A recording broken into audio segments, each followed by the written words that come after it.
You can have political opinions. Political opinions are good. We live in a country where you can have those opinions and express them as forcefully as you like. But you're not a citizen here. Your ultimate allegiance is in heaven, and we should live and act like it. And if we don't, we bring judgment on ourselves, because when we rebel, resist, oppose the authorities in power, we're rebelling, resisting, and opposing God. And why should we do this? For the gospel. Submit yourself, Peter said, for the Lord's sake, to every human authority.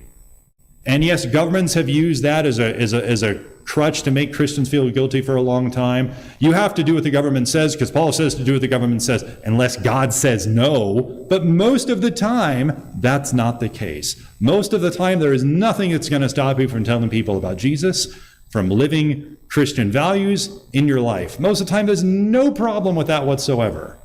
Almost 99.98% of the time, you can live as a Christian or not, as long as you want, as hard and passionately as you want. You can do that.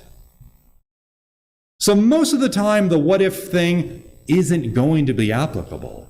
Submit yourself for the Lord's sake to every human authority. President Biden gave his State of the Union address on March 7th, 3 days ago. Paul doesn't care whether you liked it. Paul doesn't care whether you hated it.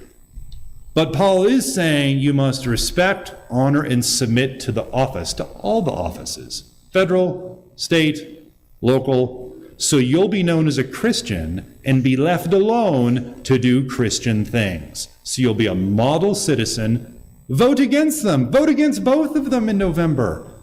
Paul is simply saying that whoever is in place, local, state, federal level, submit to the governing authorities. So you can be free to do Christian things. For our real king, for our real president, for our real ruler, master, and Lord, Jesus, because we're citizens of heaven and we're looking for a better city than the one we're in right now.